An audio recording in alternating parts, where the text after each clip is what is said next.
So this album is actually kinda decent. I wasn't really expecting much, but for what it's worth, it was a really good listen.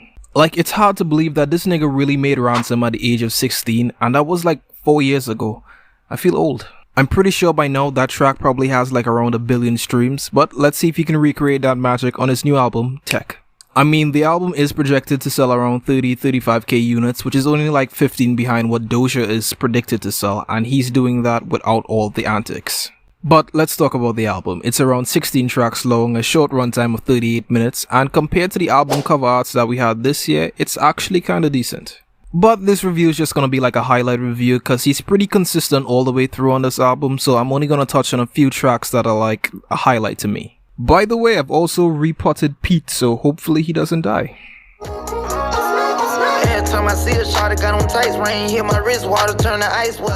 So at track number 3 we have Heaven on Earth, at least that's what I believe it's abbreviated for, but regardless, it's an undeniable hit.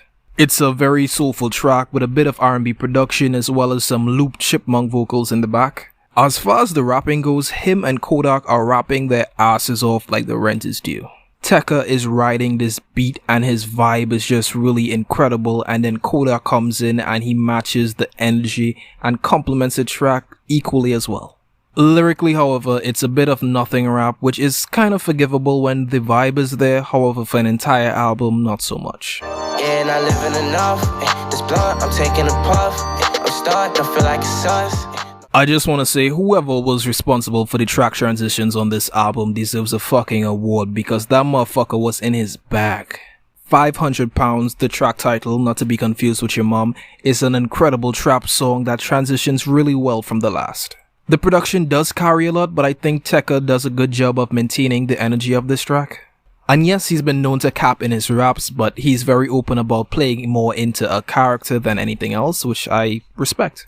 I know a lot of the old heads would prefer more authenticity, like what you rap about should be your everyday life, but once you're honest about it and you understand that he's just doing this to fit a vibe and an aesthetic of a project, and it isn't really harming anyone, I don't see the issue. But an argument can be made for the glorification of drug use or the misogynistic lyrics, but honestly, that's in every rap song ever, and if we're gonna do that, might as well retire the entire genre.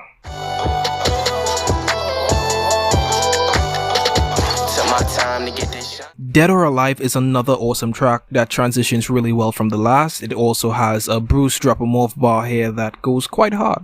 For as good as it is though, it's quite short, almost like every other track on this album. I just think that it needs a bit more time to develop itself.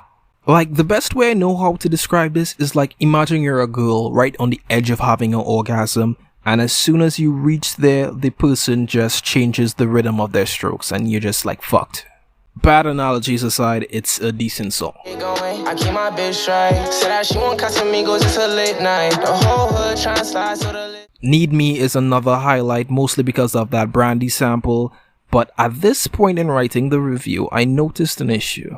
There really isn't much to talk about. Like, at first, I thought this album was like, you know, a solid 7. Now I'm like, probably a shaky 6.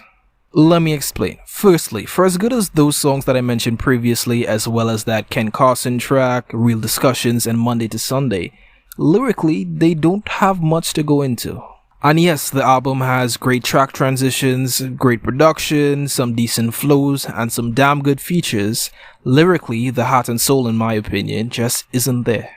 If this album was set out to create a world or an atmosphere or build on a narrative, something for me to latch onto, I could brush the lyrics to the side. However, that just isn't the case here. Like, on paper, it would be a great album, I just don't think years from now it would hold up. I'm happy to be wrong because I actually like Tecca, but I don't think I would be. Also, the track lengths are really short. I guess that's a new trend, and the track transitions does a good job to help you forget that the majority of these tracks are 2 minutes long, but I still think they need more time to develop. But honestly, if that's the best he can do with a track, I would take that than him drag out a weak idea for 4 minutes. But maybe I'm just looking too much into it and I should just accept the album for what it is. Enjoy the moment, as the saying goes, but that's just my opinion. You could let me know yours, whether you agree or not. Please form your own opinion. Links are in the description, and thanks very much for watching. Bye.